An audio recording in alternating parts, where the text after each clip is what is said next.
That morning was especially cold at the train station.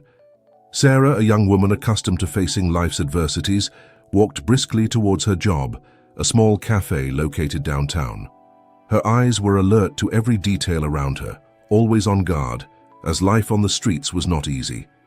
It was then that she saw him, lying on one of the station benches, a disheveled man in dirty, torn clothes.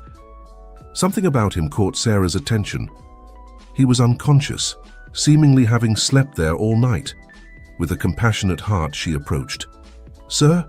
she called softly, gently touching his shoulder. "Are you okay?" The man opened his eyes slowly, confused and disoriented. Sarah realized he had no idea where he was.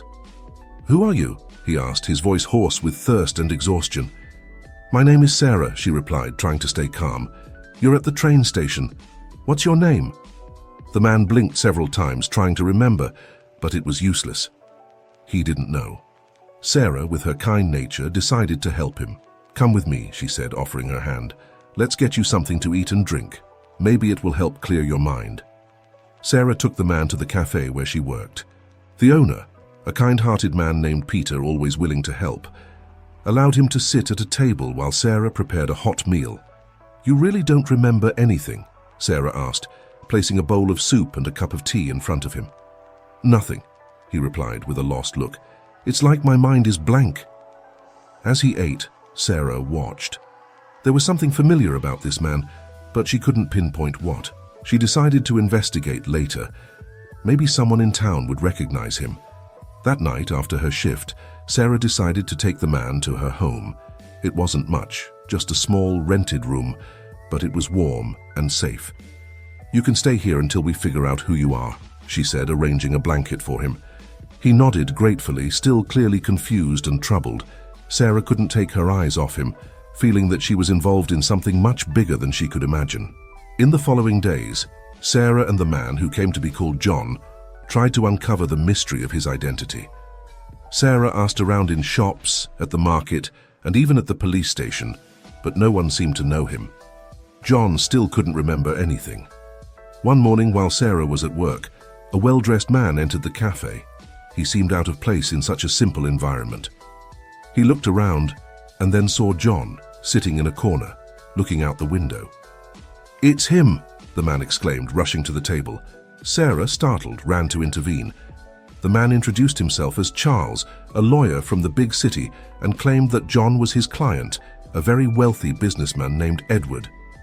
"He disappeared weeks ago," Charles explained. "Everyone's been looking for him." Sarah couldn't believe it. The man she had rescued was a millionaire. She felt a mix of emotions, relief for having helped, but also fear of what this could mean for her. With the revelation of John's true identity, or rather Edward's, Sarah's life turned upside down. Charles insisted on taking Edward back to the big city, but he, still without memory, refused to go.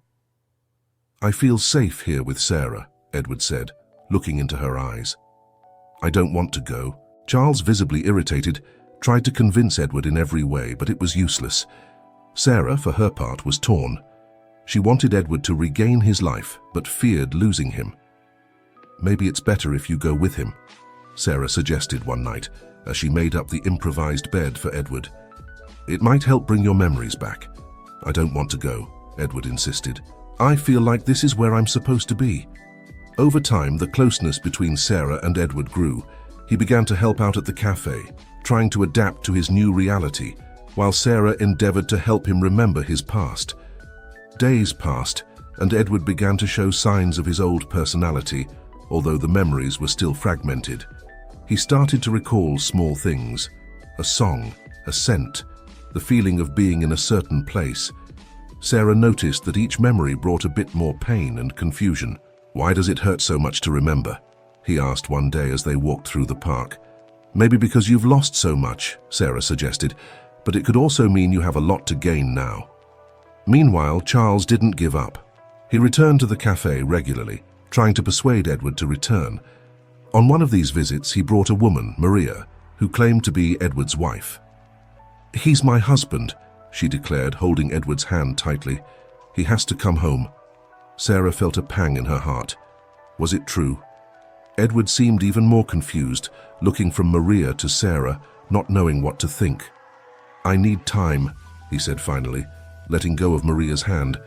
"I need to understand what's going on." Maria's revelation brought new tension to Sarah and Edward's lives. Maria insisted he return home, while Edward felt his bond with Sarah growing stronger. One night, while Sarah prepared dinner, Edward walked into the kitchen with a determined look. "Sarah, I need to tell you something," he began, sitting at the table. "I remembered something important today." Sarah stopped what she was doing and sat across from him, her heart racing. "What did you remember?"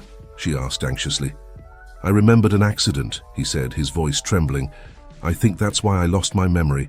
I was driving to an important meeting, something work-related, and then there was a crash. Everything went dark after that." Sarah felt a chill run down her spine. She was beginning to understand the depth of Edward's trauma.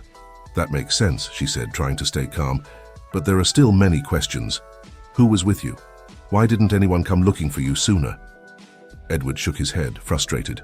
"I don't know. It's all so confusing." The days continued with a mix of hope and uncertainty. Sarah and Edward began to investigate the accident. They went to the police station, searched for car accident records from the time he disappeared, but everything seemed like a giant puzzle with missing pieces. One afternoon, while at the cafe, Sarah overheard a conversation between two regular customers. They were talking about a businessman involved in a major financial scandal who had mysteriously disappeared. The description matched Edward's. With this new lead, Sarah decided to dig deeper. She went to the local library and searched through old newspapers. She found an article about a businessman named Edward Mason, accused of embezzlement and missing after a car accident. "Edward, we need to talk," Sarah said that night, showing him the article. Edward read the article carefully, his expression shifting from confusion to shock. "I can't believe it," he murmured. "If this is true, I'm a criminal?" Sarah held his hand firmly. "We don't know the whole truth yet. And even if it's true, you're not the same person now. We can find out what really happened." They decided to dig deeper, trying to find anyone who could clarify the events of Edward's past. One day, Sarah received a call from an unknown number. It was a man named Henry who claimed to have information about Edward. "We need to meet in person," Henry said. "I have something important to tell you." The meeting was arranged for the park. Henry was a middle-aged man with a worried look. He told them he worked for Edward before the accident and had discovered something terrible. Edward was being framed by someone within his own company. "Edward didn't embezzle any money," Henry said. "He was trying to expose a corruption network within the company, and that's why they tried to kill him." Sarah felt a wave of relief mixed with anger. They finally had a solid lead. With this new information, Edward and Sarah began to formulate a plan to reveal the truth. They decided to approach Charles, the lawyer, and tell him what they had discovered. Surprisingly, Charles sided with them, committed to helping clear the situation. "We have to be careful," Charles warned. "The people involved are powerful. We need solid evidence." Sarah suggested they look for more documents or witnesses who could corroborate Henry's story. They combed through old company files and managed to find some incriminating emails. Sarah also spoke to other former employees who confirmed the suspicions of corruption. Meanwhile, Maria continued to pressure Edward to return home. She claimed he was in danger, but Edward began to suspect she might be involved in the plot against him. "I need to trust you, Sarah," Edward said one day. "You've been the only one to help me without expecting anything in return."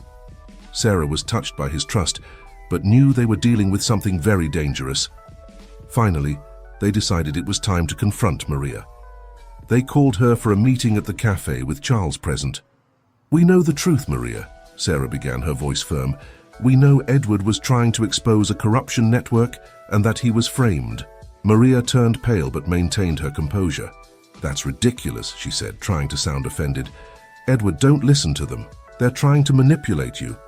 But Edward, now more confident and with his memory beginning to return, looked Maria straight in the eye. "Is it true, Maria?" he asked, his voice trembling with emotion. Maria hesitated for a moment, but then, seeing no way out, broke down in tears. "Yes, it's true," she confessed, "but I was forced. They threatened our lives. I had no choice." With Maria's confession, Edward, Sarah, and Charles felt they were finally close to solving the mystery. Charles began to compile all the evidence and prepared a dossier to present to the authorities. Meanwhile, Edward decided it was time to confront those responsible for the plot. He called one of the main suspects, Mark, Edward's former partner, and arranged a meeting under the pretense of wanting to resolve things peacefully. "Are you sure about this?" Sarah asked, worried. "It could be dangerous." "I have to do this," Edward replied. "I need to clear my name and end this corruption network." The meeting was set at a hotel on the outskirts of town. Edward was accompanied by Charles and Sarah, who stayed in an adjacent room, ready to act if anything went wrong. When Edward entered the room, Mark was sitting, a cynical smile on his face. "Edward, you finally decided to show up," Mark said with disdain. "What do you want?" "I want to settle this once and for all," Edward replied, sitting across from him. "I know everything, Mark. I know you tried to frame me and kill me. But I survived, and now I'm going to expose the whole truth." Mark laughed, but there was a nervousness in his eyes. "You have no proof," he said, trying to sound confident. "I have more than you think," Edward retorted. "And I have witnesses. I'm not going to stop until everyone involved is brought to justice." Mark tried to intimidate Edward, but seeing that he was serious and determined, he began to despair. Finally, after a long and tense conversation, Mark agreed to a deal to expose all the other involved parties in exchange for a reduced sentence. With Mark's confession and the collected evidence, Edward and Sarah finally managed to expose the corruption network. Charles delivered the dossier to the authorities, and an investigation was launched. Several arrests were made, including high-ranking executives from Edward's company. The media quickly picked up the story, and Edward became a hero for surviving and exposing the corruption. Sarah, by his side, was recognized as the brave woman who helped him regain his life. Edward, now with his memory almost fully restored, decided it was time to start over. He sold the company, donated a significant portion of his fortune to charity, and bought a small cafe where he and Sarah began a new life together. "I never imagined my life would take this turn," he said one day, as they watched the street outside the cafe. "Neither did I," Sarah replied, smiling, "but I'm glad it did." What started as a casual encounter at the train station turned into a journey of redemption, courage, and love. Sarah and Edward, united by fate, found not only the truth, but also each other. And finally, they were able to start writing a new chapter of their lives, free from the shadows of the past and full of hope for the future.